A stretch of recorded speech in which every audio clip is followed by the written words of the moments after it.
ابتدائی رد عمل آیا ہے پی ٹی آئی کی جانب سے، چیئرمین بیرسٹر گور اور دیگر کی جانب سے، اگرچہ اس سے میں پہلے بھی آپ کو بتا چکا ہوں کہ اس سے فرق کوئی نہیں پڑے گا، لیکن ان کے جو الفاظ ہیں وہ آپ کو بتا دیتا ہوں۔ انہوں نے کہا کہ جمہوریت کے لیے افسوسناک دن ہے، ہم نے ہر ممکن کوشش کی کہ اس ملک میں جمہوریت چلے، اور ہم نے ود ان جو ہے لائنز جو ہے اپنے اس ظلم اور زیادتی کے خلاف احتجاج کیا، ہم نے کوئی دھرنے نہیں دیے، لیکن عدالتوں کا جو ہے غیر مساوی سلوک جو ہمارے ساتھ وہ جاری ہے۔ اور انہوں نے یہ کہا کہ اب تک ہمارے 6 MNAs، 3 MPAs، 1 سینیٹر اور ظاہر اپوزیشن لیڈر، جس طرح میں نے آپ کو بتایا قومی اسمبلی اور سینٹ میں انہیں نائل کرا دیا گیا ہے، زرتاج گل کو بھی نہیں بخشا گیا، سنی اتحاد کونسل کے سربراہ کو بھی نہیں چھوڑا گیا، اور انہوں نے یہ کہا ہے کہ ہمیں مسلسل دیوار سے لگایا جا رہا ہے، بلکہ ہم نے تو یہ سسٹم بچانے کی کوشش کی تھی۔ اس پہ انہوں نے عدالتوں پہ بھی جو ہے الزام عائد کیا۔ انہوں نے یہ کہا کہ 2023 سے دائر پٹیشن پر فیصلے نہیں ہو رہے، جبکہ عدالتیں رات 2 بجے کیسز کے مقدمات کے فیصلے سنا رہے ہیں۔ اس کے ساتھ ساتھ بیرسٹر گور نے جو الیکشن کمیشن پہ بھی سوال اٹھایا، انہوں نے کہا کہ یہ وہی الیکشن کمیشن ہے جس کی مدت مکمل ہو چکی ہے، لیکن وہ ہمارے جو ہے منتخب نمائندوں کو نائل کر رہا۔ آپ کو پتہ ہے کہ چیئرمین الیکشن کمیشن جو ہے ان کی مدت بھی مکمل ہو گئی ہے، لیکن ان کو ایکسٹینشن ملی ہوئی ہے جو 26 آئینی ترمیم ہوئی تھی اس کے بعد، کہ جب تک نیا الیکشن کمیشن نہیں آتا وہ اپنی ذمہ داریاں جاری رکھ سکتے ہیں، اور وہ اپنی ذمہ داریاں جاری رکھتے ہوئے پھر لوگوں کو نائل بھی قرار دے رہے ہیں۔ اب اس میں ایک بڑی اہم بات کی ہے بیرسٹر گور نے، انہوں نے کہا کہ اب ہم عمران خان سے رجوع کریں گے اور حتمی فیصلہ وہ کریں گے کہ آیا ہم قومی اسمبلی اور سینٹ کا مکمل بائیکاٹ کر دیں، یا پھر ہم جو ہے 5 اگست کا جو احتجاج ہے پوری قوت سے کریں، جو بھی لائے عمل ہوگا وہ عمران خان ہمیں دیں گے۔ اب یہ بات تو ہوگی، طے ہو گئی۔ اب اس کے بعد سوالات کئی جنم لیتے ہیں، مختصر ان پہ بات کر لیتے ہیں کہ کیا یہ پی ٹی آئی کے خلاف عدالتی کریک ڈاؤن ہے؟ اب اس میں جو قانونی ماہرین بھی کہتے ہیں کہ 4 ماہ کا ٹائم دیا تھا چیف جسٹس سپریم کورٹ جیسے یحییٰ آفریدی صاحب نے تمام متعدد عدالتوں کو کہ 9 مئی کے جو کیسز ہیں ان کے فیصلہ کیا جائے، تو لوگ اس کو جو ہے کہہ رہے ہیں کہ یہ درست نہیں تھا۔ آپ کیسے عدالتوں کو پریشرائز کر سکتے ہیں، باؤنڈ کر سکتے ہیں کہ جب تک شواہد مکمل نہیں ہوتے اور اجلت میں جو ہے آپ مقدمات کی سماعت کریں اور ڈیو پروسیس فالو کیے بغیر، لوگوں کو صفائی کا جو حق دیے بغیر آپ یہ ایک ٹائم بار دے دیتے ہیں انہیں کہ 4 ماہ کے اندر جو ہے وہ فیصلے آپ سنائیں۔ اب یہ جو تقریباً 7-8 اپریل کو جو ہے یہ تاریخ غالباً دی گئی تھی 4 ماہ کی، اور اب جو اگست کا یہ 15، 13، 14 اگست تک جو ہے یہ تمام کیسز کے اس ٹائم فریم کے مطابق جو چیف جسٹس سپریم کورٹ نے دیا تھا فیصلے آنے ہیں۔ تو پہلے تو یہ ان کے جو ٹرائل ہے اس کی شفافیت پہ جو ہے پہلے یہ سوال اٹھنا شروع ہو گئے کہ جس طرح متعدد عدلیہ کو پریشرائز کیا گیا، انہیں ٹائم دیا گیا کہ آپ فوری طور پر اسپیڈی ٹرائل کریں اور ان کے فیصلے سنائیں، تو اس کے پیچھے کئی جو ہے کہانیاں ہیں اور کئی محرکات ہیں جو پی ٹی آئی بھی بیان کرتی ہے اور تجزیہ کار بھی بیان کرتے ہیں۔ اب اس کے بعد ایک سوال اور ہے کہ مائنس عمران خان کی باتیں تو ہو رہی تھی کہ عمران خان کو مائنس کیا جا رہا ہے، باقی پی ٹی آئی جو ہے چلے گی،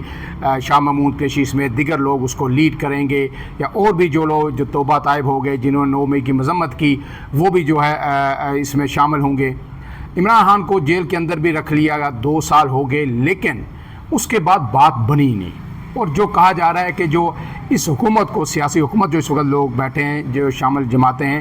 اس کو یہ ٹاسک دیا گیا تھا کہ آپ نے ایک الٹرنیٹو پیرلل ایک بیانیہ بنانا ہے، اور وہ بیانیہ یہ ہے کہ آپ نے لوگوں کو یہ باور کرانا ہے کہ جو کچھ ملک کے اندر ہو رہا ہے یہ بہتری، ملک کی بہتری کے لیے ہے، اور جو کچھ 9 مئی کو ہوا یا جو کچھ پی ٹی آئی نے کیا وہ سراسر ظلم ہے، زیادتی ہے اس ملک کے ساتھ اور اس ملک کے اداروں کے ساتھ۔ تو اب ایسا لگ رہا ہے کہ حکومت اور اس کی اتحادی جماعتیں، انہیں جو ٹاسک دیا گیا تھا وہ پورا نہیں ہو سکا۔ یہی وجہ ہے کہ اب جو شفٹ آیا ہے کہ مائنس عمران خان نہیں، مائنس پی ٹی آئی، اور اب یہ حالات اسی طرف بڑھ رہے ہیں کہ پی ٹی آئی کو ہی مائنس کیا جائے سیاست کے اندر سے، اور بالکل پی ٹی آئی کو اس مقام پہ لے جا کے چھوڑا جائے جہاں کہا جاتا ہے پی ٹی آئی کے جو ناقدین جو الزام لگاتے ہیں ان پہ کہ مینار پاکستان سے جہاں جو ہے جنرل شجاع پاشا نے اس پی ٹی آئی کا نیا جنم کروایا تھا، اور وہاں سے پھر پی ٹی آئی کی ایک ہائپ بنی اور وہاں مینار پاکستان کے جلسے سے اٹھی، ورنہ اس سے پہلے ایوان میں کبھی 1 سیٹ ہوتی تھی عمران خان کی، کبھی نہیں ہوتی تھی۔ تو اب لگتا ہے کہ جس طرح کا یہ اس وقت پی ٹی آئی کے خلاف جو جس طرح ٹرائل ہو رہا ہے، جس طرح سزائیں ہو رہی ہیں، ایسا لگ رہا ہے کہ پی ٹی آئی کو بالکل کٹ ٹو سائز کر کے ریاست کے اندر، پاکستان کے اندر ایک غیر فعال جو ہے سیاسی جماعت کے طور پر جو ہے متعارف کروایا جائے گا۔ لیکن سوال یہ ہے کہ کیا پاکستان کے عوام، پاکستان کے وہ لوگ جو عمران خان کو اپنا آئیڈیل مانتے ہیں، اپنا ہیرو مانتے ہیں، وہ یہ سب ہونے دیں گے؟ کیونکہ 8 فروری کا ہم نے الیکشن دیکھا کہ سب کچھ ہونے کے باوجود بھی لوگوں نے بڑی تعداد میں، اکثریت میں عمران خان پر اعتماد کیا تھا۔ لیکن دوسری طرف اب جو ہے پنجاب کے اندر بھی نون لیگ کی حکومت ہے، وفاق میں بھی ہے، سندھ میں پیپلز پارٹی کی حکومت ہے، یہ ساری جماعتیں مل کے ڈیلیور کر رہی ہیں اور کہا جا رہا ہے کہ جناب چیزیں بہتر ہو رہی ہیں، اگرچہ گراؤنڈ پہ اس کا امپیکٹ جو ہے نہ ہونے کے برابر ہے۔ لیکن ایسے میں امریکہ سے پاکستان کے لیے بڑی ہی اچھی خبریں آ رہی ہیں۔ پاکستان کا امریکہ کے ساتھ جو تجارتی معاہدہ ہوا ہے، اور جس طرح ڈونلڈ ٹرمپ ایسے لگ رہا ہے کہ وہ پاکستان کے وزیر خارجہ ہیں، اور جس طرح بھارت پہ وہ بجلیاں گرا رہے ہیں، اور جس طرح بھارت کو کہا جا رہا ہے کہ لگتا ہے بہت جلد جو ہے وہ وقت آ سکتا ہے کہ پاکستان بھارت کو آئل جو ہے ایکسپورٹ کرے۔ تو یہ جو چیزیں ہیں یہ پاکستان کی حکومت کو اور اسٹیبلشمنٹ کو، ان سب کو حوصلہ دے رہی ہیں، اور ان کی جو یہاں پہ فوٹنگ ہے اسے مضبوط کر رہی ہیں۔ لیکن آنے والے دنوں میں دیکھنا ہے کہ کیا عمران خان کے بیٹوں کا جو امریکہ کا دورہ ہے اس کا کوئی اثر ہوتا ہے یا نہیں، کیونکہ اب تک جو اس کا نتائج ہیں وہ بالکل الٹ نظر آ رہے ہیں۔ جس طرح سے اب پی ٹی آئی کے رہنماؤں کو سزائیں ہو رہی ہیں، اور اب اس کے بعد جو سینٹ میں بھی نشستیں ایک مرتبہ پھر خالی ہوں گی، اور جو ہے جو قومی اسمبلی ہے، صوبائی اسمبلیاں ہیں، وہاں بھی ایک ضمنی الیکشن ہوں گے، اور ان لوگوں کو ریپلیس کیا جائے گا۔ گویا پی ٹی آئی کے لیے دن بہ دن مشکلات بڑھ رہی ہیں۔ اب ایسے میں دیکھنا ہے کہ پی ٹی آئی 5 اگست کو کیا کرتی ہے۔ اگر وہ ایک سائزیبل پروٹیسٹ کرنے میں کامیاب ہو جاتی ہے تو یہ پی ٹی آئی کی بڑی کامیابی ہوگی، لیکن اب تک کے حالات کے مطابق لگتا نہیں کہ پی ٹی آئی کوئی اچھا شو، کوئی امپیکٹ فل شو کرنے میں کامیاب ہوگی۔ فی الحال کے لیے اتنا ہی۔ عمران اعظم کو دیجیے اجازت، اللہ حافظ۔